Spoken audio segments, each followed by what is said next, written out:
عالم میں 2 دن قبل اپنے بیٹے کو بلاتا ہے، کہا اے میرے لختے جگر، اے میرے نور نظر، دیکھ میری حالت اچھی نہیں ہے، ذرا کسی حکیم کو بلا کے لے کے آؤ۔ حکیم کو لایا گیا، حکیم نے نبض کو دیکھا ہے، ہاتھ پکڑا ہے، اور اس کے بعد کہنے لگا امید اچھی نظر نہیں آ رہی، اے بیٹا اپنے باپ کا خیال رکھنا، اے بیٹا اپنے ابا کا خیال رکھنا۔ اتنا کہہ کے دوا دیکھے وہ رخصت ہو جاتا ہے۔ باپ نے اپنے حالات کا جائزہ لیا اور اپنے لخت جگر سے کہا اے میرے لال، مجھے زندگی کے آثار اچھے نظر نہیں آتے، کمزوری بہت زیادہ ہو گئی ہے، نقاہت بہت زیادہ ہو گئی ہے، میرے غوث کی 11ویں کو 2 دن باقی ہے، اے میرے لخت جگر اگر کوئی وصیت کروں تو کیا اس پہ عمل کرو گے؟ بیٹا کہنے لگا ابا کیسی بات کر رہے ہیں، اللہ آپ کو عمر خضری عطا فرمائے، اللہ آپ کو سلامت رکھے، آپ مایوس کیوں ہو رہے ہیں؟ ارے آپ اچھے ہو جائیں گے، آپ ایسا ہی ابھی بہت ساری 11ویں کی فاتحہ نیاز کراتے رہیں گے،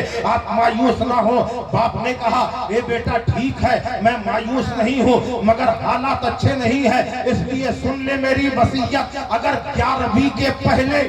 اگر 11 تاریخ کے پہلے مجھے کچھ ہو جائے، میرا انتقال ہو جائے، میری روح نکل جائے، اے میرے لال کسی کو بتانا نہیں، اے بیٹا شہر میں کسی سے اعلان نہ کرنا، اے بیٹا گھر والوں کو نہ بتانا، اگر گھر والوں کو بتاؤ گے کوہرام مچ جائے گا، محلے والوں کو بتاؤ گے لوگ پریشان ہو جائیں گے، بستی والوں کو بتاؤ گے تو لوگ 11ویں کی نیاز میں نہیں آئیں گے، اگر 11ویں سے پہلے کچھ ہو جائے تو میرے بیٹے مجھ سے وعدہ کرو کہ اعلان نہیں کرو گے، کسی کو خبر نہیں کرو گے، بلکہ میرے لاشے کو ایک کمرے میں بند کر دینا، دروازہ لگا دینا، تالا بند کر کے چابی اپنے پاس رکھ لینا، اگر کوئی بھی تم سے سوال کرے کہ ابا کہاں ہے، کہہ دینا آرام کر رہے ہیں، آرام کر رہے ہیں، کسی کو خبردار بتانا نہیں، اور بیٹا 11ویں اسی شان و شوکت سے کرنا جیسے ہر سال میں کرتا ہوں،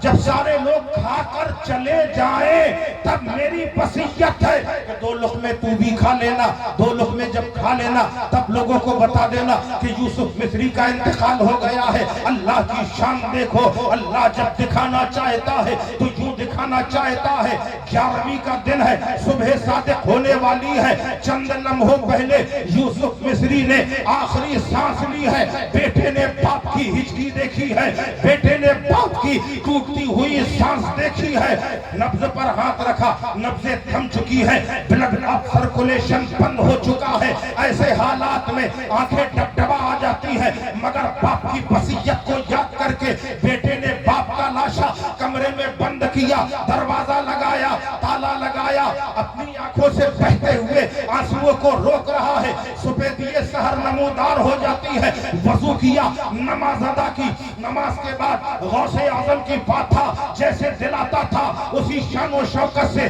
غوث کی نیاز کرائی، جب غوث کی نیاز کرا لی آنے جانے والوں کا سلسلہ جاری ہو گیا، چاروں طرف سے ہجوم آ رہا ہے، لوگ آتے جا رہے ہیں، کھانا کھاتے جا رہے ہیں، گھر والوں کو بھی خبر نہیں ہے۔ ماں نے کہا بیٹا ابا نظر نہیں آ رہے، کہا ابا نے منع کیا ہے جگانا نہیں، بیدار نہیں کرنا، ابا آرام کر رہے ہیں۔ بھائی نے کہا ابا کہاں ہے، کہا ابا آرام کر رہے ہیں۔ رشتہ داروں نے کہا یوسف مصری کہاں ہے، کہا آرام کر رہے ہیں۔ دروازہ کھولنے کا حکم نہیں ہے، ہر آنے والا آ رہا ہے، کھانا کھا کے جا رہا ہے، ہر آنے والا آ رہا ہے، غوث کی نیاز لے کر جا رہا ہے، صبح سے سلسلہ جاری ہے، عصر کا وقت ہو گیا ہے، نماز عصر تک سارے لوگ فارغ ہو گئے ہیں، اب آخر میں کوئی آنے والا نہیں ہے۔ اس بیٹے کو باپ کی وصیت یاد آ گئی، دل تو لرز رہا ہے، باپ کی محبت میں دل تڑپ رہا ہے، آنکھیں اشکبار ہیں، پھر بھی باپ کی وصیت کے مطابق کھانا ہاتھ میں لیا ہے،